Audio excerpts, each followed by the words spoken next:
ભારતમાં 70% લોકો એવા છે કે જે લોકોનું વજન વધારે છે અથવા તો એ લોકો મેદસ્વીપણાથી પરેશાન થઈ ગયા છે. આ હું નહીં, હમણાં જાહેર થયેલો એક રિપોર્ટ કહી રહ્યો છે.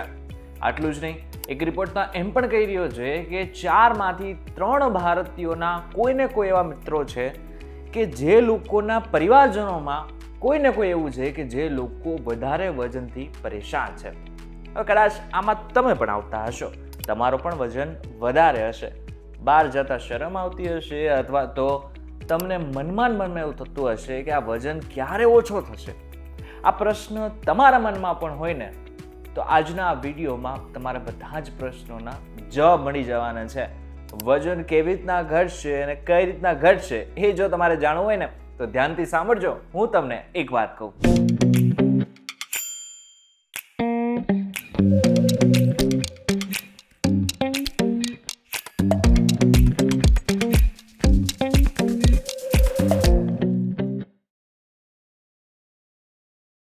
એક વાત કહું, આપનું સ્વાગત છે અને હું છું આપનો દોસ્ત કરણ ચડોતરા.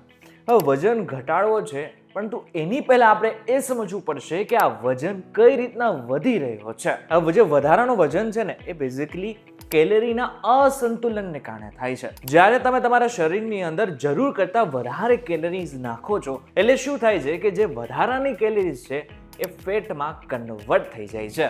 હવે તમારામાંથી ઘણા બધા લોકોને એ નહીં ખબર પડી હોય કે આ કેલરીઝ શું છે. તો સામાન્ય અને સીધી ભાષામાં કહી દઉં ને તો જેટલું ભોજન તમે કંઈ ખાવ છો ને એની અંદર કોઈને કોઈ ઉર્જા રહેલી છે. એ ઉર્જાને કેલરીઝ કહેવામાં આવે છે. હવે તમે જેટલી વસ્તુ ખાવ છો એટલે કે જેટલી કેલરીઝ ખાવ છો એટલી જ કેલરીઝ જો તમે કોઈને કોઈ સ્વરૂપે વાપરશો નહીં તો શું થશે, જે વધારાની કેલરીઝ હશે ને એ તમારા શરીરની અંદર ચરબીના રૂપમાં જમા થઈ જશે. હવે વૈજ્ઞાનિકો પણ એમ કહે છે કે 1 કિલો ફેટ હોય ને એની અંદર 7700 કેલરીઝ જમા હોય છે. એટલે જો તમે માત્ર 500 કેલરીઝ જો રોજની વાપરવા માંડો તો શું થશે, આખા અઠવાડિયાની અંદર 500 ગ્રામ જેટલું વજન તમે ઓછો કરી શકો છો. 500 ગ્રામ, ખાલી 500 ગ્રામ. અરે યુટ્યુબમાં તો કેટલા બધા વિડીયોઝ આવી રહ્યા છે કે જેની અંદર કહેવામાં આવે છે કે એક અઠવાડિયાની અંદર 5 કિલો વજન ઘટાડી શકાય છે. આ બધી જ વસ્તુ ખોટી છે, ફેક છે. અને જો આવું કોઈ કરી બતાવતું હોય ને તો એ મૂર્ખ માણસ સાબિત થઈ શકે છે. કારણ કે એક સાથે આટલી કેલરીઝ ઓછી કરવી, આટલું ફેટ ઓછું કરવું, પહેલી વાત તો સાયન્ટિફિક રીતે ખોટું છે. અથવા તો એમ કહી શકાય કે એ જે પણ કંઈ કરી રહ્યા છે એ ખોટું કરી રહ્યા છે. કારણ કે એક સાથે વજન ઘટાડો એ તમારા શરીર, તમારા હૃદય બંને માટે સારું નથી. એટલે સાચી રીતે જો જોવા જાય તો તમે સરખી રીતે વજન ઘટાડવા લાગો તો અઠવાડિયાના સારામાં સારી રીતે તમે 500 ગ્રામ જેટલું વજન ઘટાડી શકો છો. હવે આપણે એ બાબત ઉપર વાત કરીએ કે વજન ઘટાડવો છે તો કઈ કઈ રીત છે. જો મુખ્ય જોઈએ ને તો 2 જ રીત છે. સૌથી પહેલું, આ જીભ ઉપર તમારે કંટ્રોલ લાવવો પડશે. દોસ્ત સાથે બહાર ગયા તો ચા પી લીધી, બેનપણી સાથે બહાર ગયા તો કોફી પી લીધી, બહાર કોઈ જગ્યા ઉપર ગયા મિત્રોએ કીધું કે વડાપાવ ખાઈ લે તો ખાઈ લીધું, અને પાર્ટીઝમાં ગયા તો પીઝા તો છે જ ને. આ બધી જ વસ્તુ અત્યાર સુધી તમે કરતા હો અને તમે હજુ સુધી એમ વિચારતા હોય કે વજન ઘટી જશે, તો બાપલે આ નહીં ઘટે, કોઈ પણ કારણે નહીં ઘટે.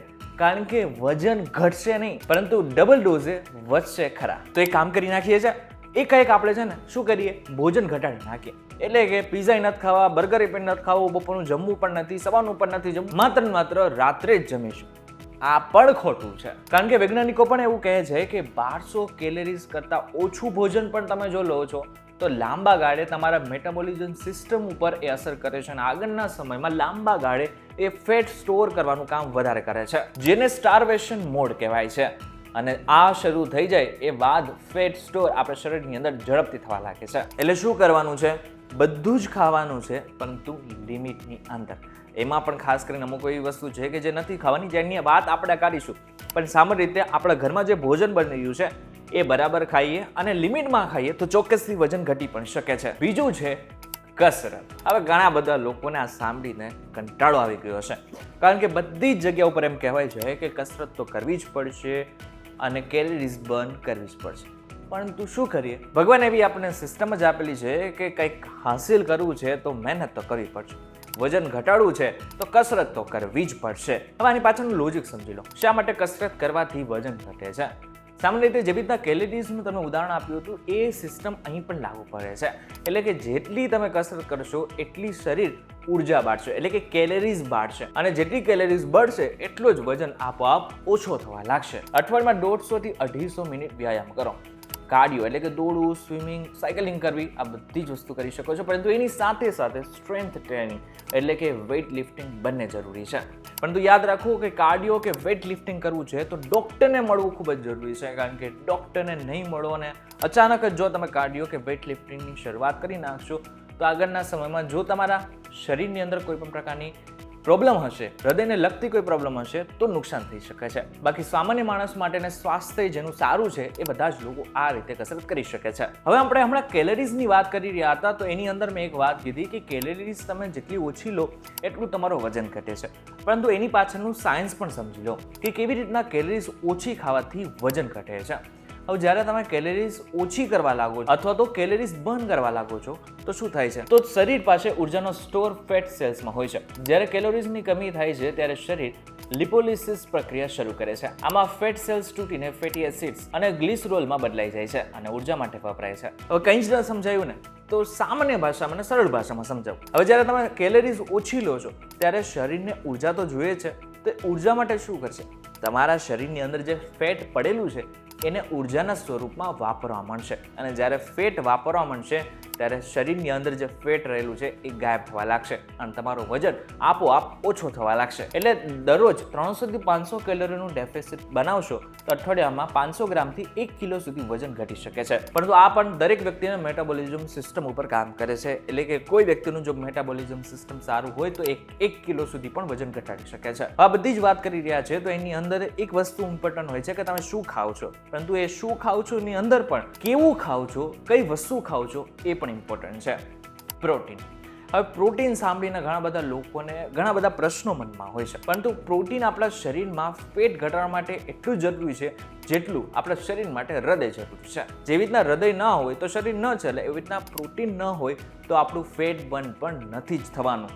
પ્રોટીન એ ખૂબ જ મહત્વનો ભાગ ભજવી રહ્યો છે. ઘણા લોકો વજન ઘટાડવા માટે ખાવું ખૂબ ઓછું કરી દે છે, પરંતુ પ્રોટીન ઓછું લેવાથી મસલ્સ ઘટે છે અને મેટાબોલિઝમ ધીમું પડી જાય છે. પ્રોટીન ખાવાથી થર્મિક ઇફેક્ટ ઓફ ફૂડ વધારે થઈ જાય છે. આનો સીધો મતલબ એવો થયો કે તમે જ્યારે પ્રોટીન લેવાની શરૂઆત કરો છો ત્યારે પ્રોટીન તમારા શરીરની અંદર જાય છે, પરંતુ એ તમારા શરીરની અંદર પેટની અંદર ધીરે ધીરે પચે છે. એ ધીરે ધીરે પચે છે, જેને કારણે શું થાય છે, તમારા શરીરને એક સિગ્નલ મળે છે. સિગ્નલ એ છે કે તમારે હવે વધારે ભોજનની જરૂર નથી, એટલા માટે થઈને તમે વધારે ભોજન લેતા નથી, બહારનું વસ્તુ ઓછું ખાવ છો, જેને જ કારણે આગળના સમયમાં પણ તમારું વજન વધારે વધતું નથી. આ સાથે પ્રોટીન પચાવવા શરીર વધુ ઉર્જા વાપરે છે. પ્રોટીન સેટાઇટિવ હાર્મોન્સ વધારશે, એટલે કે તૃપ્તિની લાગણી ઉત્પન્ન કરશે, અને ગ્રેલિન એટલે કે હંગર હાર્મોન્સ પણ ઘટાડશે. હવે પ્રોટીન કેટલું લેવું જોઈએ? જો સામાન્ય માણસ માટે પોતે જેટલા કિલોનો માણસ છે ને એટલું જ ગ્રામ એને પ્રોટીન લેવું જોઈએ. એટલે કે હું 70 કિલોનો વ્યક્તિ છું તો મારે 70 ગ્રામ આખા દિવસ દરમિયાન પ્રોટીન લેવું જરૂરી છે. પરંતુ હવે જો હું સ્પોર્ટ્સ કરી રહ્યો છું અથવા તો હું જીમ કરી રહ્યો છું તો મારે કેટલું પ્રોટીન લેવું જોઈએ? તો મારે પ્રતિ કિલો વજન દીઠ 1.2 થી 1.6 ગ્રામ પ્રોટીન લેવું પડે છે. આના બાદ એક મોટો પ્રશ્ન કે શું ઘણા બધા લોકો એવું કહેતા હોય છે કે તમે ખાલી માત્ર ચાલો તો પણ તમારું વજન ઘટવા લાગશે. આ સાચું છે? તમે એક વસ્તુ નોટિસ કરી લેશે કે ઘણા વર્ષોથી એક કાકા ને કાકી તમારી આસપાસ ફરતા હશે, રોજે એને ચાલવાની ટેવ પણ હશે અને મોર્નિંગ વોક પણ કરતા હશે, પરંતુ એમનું વજન તમે જોશો તો 1 કિલો પણ ઓછો નહીં થયો હોય. કારણ કે માત્ર ને માત્ર ચાલવાથી કંઈ જ ફરક નથી પડવાનો. સ્ટ્રેન્થ ટ્રેનિંગ પણ એટલી જ જરૂરી છે. સ્ટ્રેન્થ ટ્રેનિંગથી મસલ્સ ટિશ્યુ એક્ટિવ થઈ જાય છે, એટલે કે મસલ્સ વધુ હશે તો બેસતા પણ વધુ કેલરી બર્ન થશે. જ્યારે તમે સ્ટ્રેન્થ ટ્રેનિંગ કરો છો ત્યારે માઇક્રો ટીયર થાય છે, એટલે શરીર તેને રિપેર કરે છે, મસલ્સ મજબૂત કરે છે અને બેઝલ મેટાબોલિક રેટ એટલે કે BMR વધે છે. અઠવાડિયામાં 3 થી 4 દિવસ સ્ટ્રેન્થ ટ્રેનિંગ કરશો તો લાંબા ગાળે વધુ ચરબી ઘટશે. પણ આ બાદ જે મહત્વનો ભાગ છે એ છે ઊંઘ. ઘણા બધા લોકોને એવું લાગે છે કે મારે માત્ર 5 કલાક કે 6 કલાકની ઊંઘ જરૂરી છે. આ વસ્તુ બિલકુલ ખોટી છે. તમારે એટલીસ્ટ 7 થી 8 કલાકની ઊંઘ જરૂરી છે. જો તમે વધુ પડતી કસરત પણ નથી કરી રહ્યા તો પણ ખાસ કરીને 7 થી 8 કલાકની ઊંઘ તો જરૂરી છે. ઓછી ઊંઘથી ગ્રેલિન વધે છે, એટલે કે ભૂખ વધે છે, લેપ્ટિન ઘટે છે, એટલે કે તૃપ્તિ ઘટે છે, અને કાર્ટિસોલ વધે છે, એટલે કે ફેટ સ્ટોરેજ વધે છે. અને આ બાદ જે મહત્વનો ભાગ છે એ છે શુગર અને રિફાઇન્ડ કાર્બ્સ. ઘણા બધા લોકોને તમે જોતા હશો કે રોજે ચા પીતા હશે, રોજે કોફી પીતા હશે. માપમાં બધી વસ્તુ લો તો કોઈ જ વાંધો નથી, પણ જો એક્સ્ટ્રા થવા લાગે તો એ શરીર માટે સારું નથી.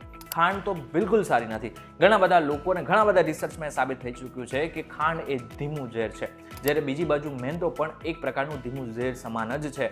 જેટલું ઓછું લેશો એટલું જ તમારા શરીર અને તમારા માટે સારું છે. તો એની બદલે શું કરી શકો છો? ખાસ કરીને જેટલી પણ નેચરલ આઇટમમાંથી તમને જે મીઠાશ મળી રહી છે એ ચોક્કસથી તમે લઈ શકો છો. અને બીજી બાજુ જે જગ્યા ઉપર તમે મેંદાનો ઉપયોગ કરી રહ્યા છો એ જગ્યા ઉપર તમે ખાસ કરીને ઘઉંનો ઉપયોગ કરી શકો છો અથવા તો ઘઉંના લોટનો ઉપયોગ કરી શકો છો. વજન માત્ર કેલરીઝથી નહીં પરંતુ હાર્મોન્સથી પણ નિયંત્રિત થાય છે. ઇન્સ્યુલિન એ ફેટ સ્ટોરેજ હાર્મોન છે. જ્યારે તમે વધુ પડતી ખાંડ અથવા મેંદો ખાવ છો ત્યારે બ્લડ સુગર વધે છે અને ઇન્સ્યુલિનના સ્તરમાં ઉછાળો આવે છે. જ્યાં સુધી ઇન્સ્યુલિન હાઈ હશે ત્યાં સુધી શરીર ચરબી બાળી શકશે નહીં. અને છેલ્લું અને મહત્વનું, પાણી પીવાનું રાખો. ઘણા બધા લોકોની ટેવ હોય છે કે ઓફિસમાં એક વખત જતા રહે ને એ બાદ એમને યાદ પણ નથી આવતું કે એમને લાસ્ટ પાણી ક્યારે પીધેલું હતું. રોજે 2 થી 3 લીટર પાણી પીવું એ સામાન્ય માણસ માટે જરૂરી હોય છે. જો તમે સામાન્ય માણસ છો ને તમને કોઈ પણ પ્રકારની બીમારી નથી તો ચોક્કસ તમે આટલું પાણી તો રોજના પીવું જરૂરી હોય છે, જેનાથી પણ તમારા શરીરની અંદર જે મેટાબોલિઝમ સિસ્ટમ છે એ પણ સારી રીતના કામ કરે છે અને આગળના સમયમાં એ પણ તમને શરીર ઘટાડવામાં, વજન ઘટાડવામાં મદદરૂપ થાય છે. ત્યારે આજના આ ખાસ વિડીયોમાં તમે જાણી લીધું હશે કે વજન ઘટાડવો છે તો તમારે શું કરવાનું છે. આ વિડીયો પસંદ આવ્યો છે તો વિડીયો લાઇક કરી નાખવાનો છે, શેર કરી નાખવાનો છે. તમારા જે પણ કંઈ થોટ્સ હોય એમને જરા કોમેન્ટ કરીને ચોક્કસથી કહેજો. તમને એવું લાગતું હોય કે હજુ પણ મારે કંઈ અલગ રીતે કહેવાની જરૂર છે, અલગ માહિતી આપવાની જરૂર છે તો પણ અમને જરાક કહેજો. આ વિડીયો થકી તમારા માહિતીમાં કોઈ પણ પ્રકારનો ઉછાળો આવ્યો હોય, તમને લાગ્યું હોય કે તમને માહિતી મળી છે તો અમને લાઇક કરી નાખજો, અમારી ચેનલને એકવાર સબસ્ક્રાઇબ કરી નાખજો. અને હા, યાદ રાખજો એક વખત કે અમે તમને જેટલી પણ માહિતી આપેલી છે તો એ બધી જ માહિતી મેં રિસર્ચ કરીને આપેલી છે. એટલા માટે થઈને કંઈ પણ શરૂ કરતાં પહેલાં એક વખત નિષ્ણાતની સલાહ લઈ લેજો, ડૉક્ટરની સલાહ લઈ લેજો, જેથી તમને આગળ જઈને કોઈ પણ પ્રકારની તકલીફ ના રહે. ફરીથી મળીશું એક નવા વિડીયો સાથે, એક નવા કોન્સેપ્ટ સાથે. ત્યાં સુધી મને રજા આપો. નમસ્કાર.